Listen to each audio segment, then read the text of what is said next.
We locked in. Locked in, Sound on. Check. Microphone checker. Wait, so what is it? This just records to this? No, it's to the H6 in the corner behind us. Oh. You know, Cipha buy all this shit tomorrow. Be No, plugging wait, this shit how up. does work? Where you got this at? This is the rundown, Ronnie Jordan, man. This is when I catch my homeboys. Whenever I can catch them, my OGs. We're here right now. He got so many slashes in his name. I'm gonna just call him a good person, a good human. This is Cipha Sounds. Hello. In the house. Rundown, Good Ronnie evening. Jordan. How you doing? How you enjoying Atlanta? I like it. You know what's funny about Atlanta?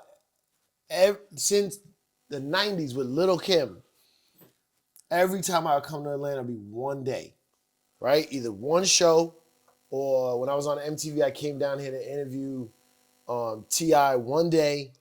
I interviewed Andre one time, one day. I came here for a reggae party one day. I never spend time.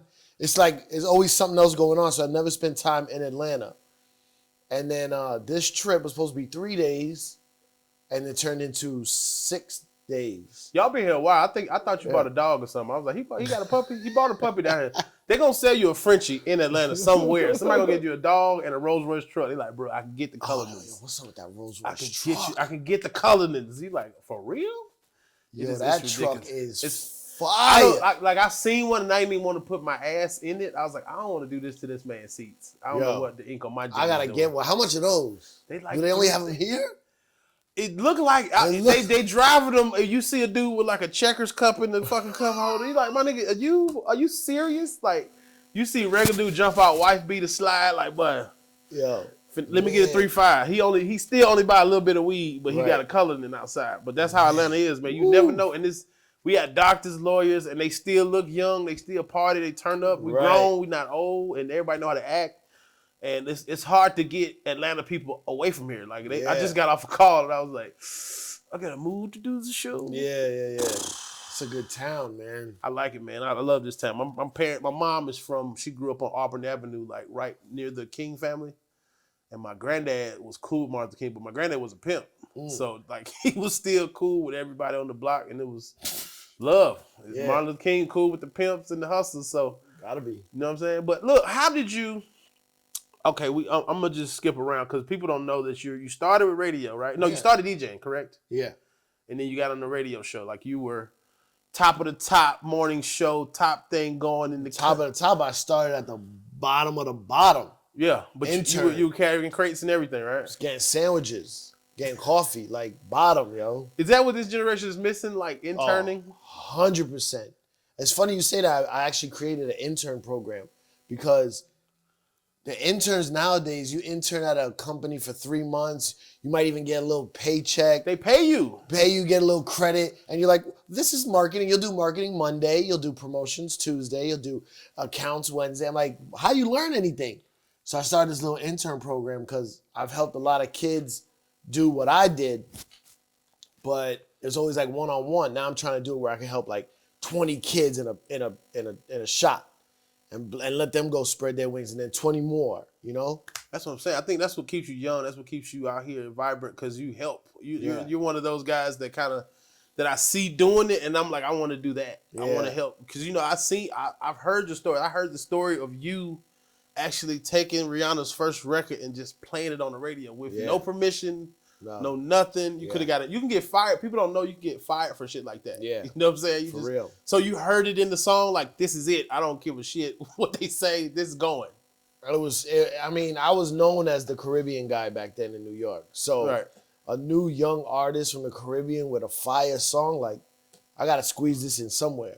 And then from that, she got, the deal and then became super famous and just. I saw that you were trying to facilitate like Damian Marley going to Rock Nation, and the Marley family was like, "Fuck that." Not even Rock Nation. Rock La Familia.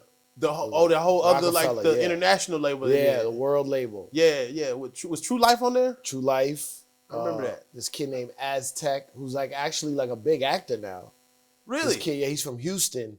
He was one of the first artists on there. I forgot his real name, but he's like in a bunch of. I see him in shows and movies. And then I was trying to get Damian Marley, and it didn't work out. But Nori released his reggaeton album on there. And it was huge. He was big over there, man. Yeah. So like, how does that feel to be like you got so many arms? You in a sense are one of the Black Godfathers. It's like, you know that movie on Netflix, Yes. The Connector. You are one of them connectors, but I like it because you still out here putting up buckets. Yeah. It's funny you say that because when I saw that documentary, I was like, that's what I do. But I didn't know you could take it to that level. It's just like I'm the plug with I think you would sound good with him, or y'all should do this together. And even if I don't get nothing out of it, which normally I don't, I still like to connect people. I'm trying to live my A&R dreams right now. I'm trying to get Bink and Trans Lee in the studio together. I think it could be awesome. Yeah. I think Bink, Trans Lee, and Algebra Blessed. Yeah. I don't want to have nothing to do with it. Y'all just go. Yeah. Sometimes you feel like you hear something or how it should be, and you just got to make it work. Yeah, It's harder than you think, though. The reason I connected with you because I remember very early trying to make beats just as a release to not be on stage and not have comedy on my mind. Like making beats was like puzzles to me or something. It was just like very therapeutic. My wife was like, "Why are you in the garage 6 hours?" I'm like, "But do you hear this Jackson 5 sample?" You know what I'm saying? She's like, "But I isolated the flutes. Do you know how long this took?" Like she looked at me like, "What the fuck is wrong with you?" So shout out to the women who roll with the guys who just follow their dreams on a regular basis. Because how was your wife's journey like rolling with you? Because you could be here DJing across the country. It's not sexy. It's not sexy at all. There's a lot of problems. Of course, it's real. Yeah, it's real. I'm a good dad, but it's the moment I could be out. I'm out, yo. They don't understand it. Like, you don't want to be here with us. I'm like, no, it's just I like my job. It's fun. Yeah, I'm a road dog, yo. Come on, man. And like this is a very nice room. This is the Dave Chappelle run. The Chappelle run has its perks. Chappelle runs are always high end, beautiful. Bruh. So but I'll go to the low end runs. But were you at the camp this summer? This is Instagram. All the comedians been drooling over these photos. You just see the end of the show. Yeah. And we in here we in the mirror like, fuck, I gotta get to this camp. Yeah. I don't know how to get to this one camp. I think I saw Carlos pull up one time. I was like, yo, Carlos made it. To me, that's like, oh, he made it to the draft. Right, you know what I'm saying? Like, it's big dog camp. It ain't it's like the combine down there. The summer camp was fire. This cornfield in Dave Chappelle's town in Ohio. And I was going there early, me and Michael Che. We went there. I remember you were very early. You were very early. It was not put together right. No, it was like stage and y'all. 60 seats, maybe. No, the screen, the screens that be in the concert. Right. It was like a 27-inch Trinitron. You know what I mean? Like somebody had it in the garage. Is this after or before the 840? The 846 was the first one. He just went in that field, went in the gazebo, and did that. And then it started to grow from there. So we went there like a day after he shot that. And then he was like, I'm about to put this out. And we saw it. We were like, whoa, this is crazy. But then it just kept growing. So I couldn't live out there like other comedians were doing. It was like people were cleansing their life out there on Instagram, and you would see it. They like do that. Yeah, Tiffany Haddish came back with the low cut and the Ohio Players Halloween costume. You gotta cut that in right here. .net is Tiffany Haddish photo, just like Ohio Players. I tell them. I'm doing everything like Cipha Sounds. That's what I'm trying to do. But I'm gonna skip around a lot because it's the Ronnie's Rundown. It's very Tourette'sy. It's very ADD. Right. People don't give you your credit. I'm gonna give you your flowers now for your sneaker game. Your sneaker game has been on point for years. Is there any other term we can use besides flowers? Because I don't like flowers. Well, I'm gonna say I just wanna cookies. I'm gonna give you your cookies. Give me my cookies now for your sneaker game because they don't get the comedians. Because I count you with us now. You a comedian now. I know that, but you're always gonna be you're gonna be us. It's gonna be our fraternity. Yeah, and them producers can have y'all later on. A&Rs can have you later. Yeah, my sneaker game is not about the hype beast exclusive, not hard to find. I mean, I do have some of those, but my thing is like just colorways, right? Yeah. Everywhere you go, I don't know how it works. I'm not one of those guys that studies the shipping patterns of Nike, but I know they do send different things to different places. Yeah. And if you go to like those grimy dirty sneaker stores where the sneakers being plastic, you might come up on something that hasn't been seen in a while or hasn't been seen where you live. And then they don't have the value on them. They're like, give me $40 for these. You're like, what? Yeah, these are old. These been. I came up with a lot of stuff like that, man. Like, I was mine because I remember people like talking about those mom and pops driving to those places, but I remember mine kind of I ignited on it when I was traveling, and then I would go to anytime I see a Nike outlet, I was catching all them Jordan 1 lows for $50, like 10 years ago. Nike outlets are fire, but there's even something crazier. They're called Nike clearance stores. There's not too many of them. It's more outlet-y? They're all the sneakers that get returned for whatever reason.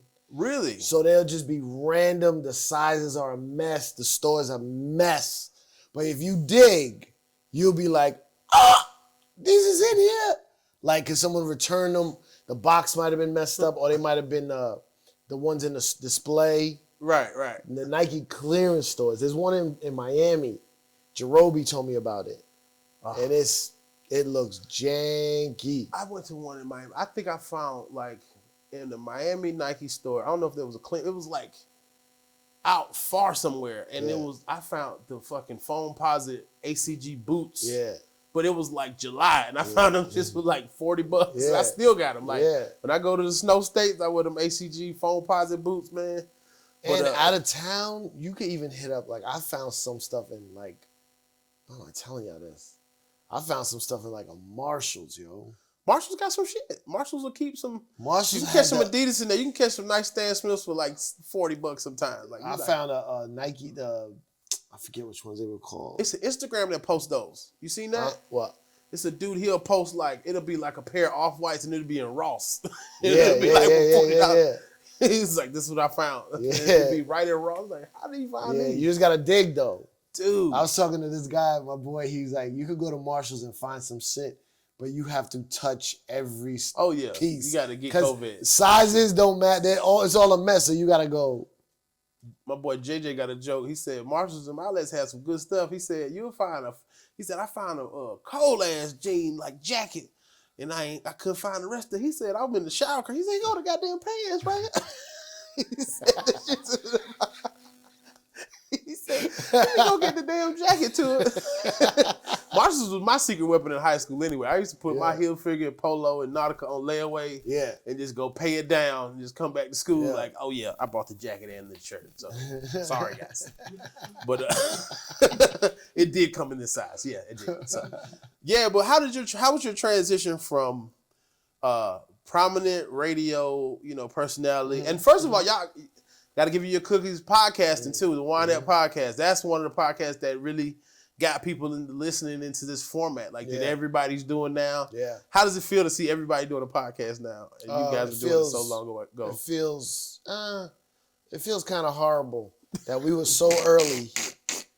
It y'all to monetize? Zero checkage, no cash, no nothing, yo. We were so early. The first episode of the Wind Up podcast is me asking Rosenberg, what's a podcast?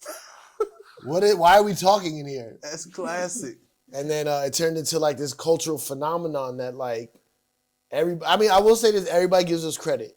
Nori, Drink Champs, Joe Y'all Button. in Combat Jack, man. Combat Jack, rest in peace. What's the other guys? Rap Radar. They all give us our credit. They don't give us no percent. We like the cool hercs of podcasts. Y'all are the cool hercs of podcasts. Because I had I got fired from radio in 2013. Joe Claire was in town. This is one of my OGs. We got cool because I'm telling you, I always end up meeting the dudes I liked and wanted to be like on TV. Yeah. Me and him got cool as hell. He was like, he said, Ronnie Jordan, I got an office, I got equipment. Pull up. We doing internet radio. And it was me, him, and Shanti Das. This me, 2013. I knew her a little bit, but I didn't know the Shanti Das lineage. Yeah, and I'm like, I'm in here with a whole legend. Like you was sitting next to Outkast when the South got something to say. Right.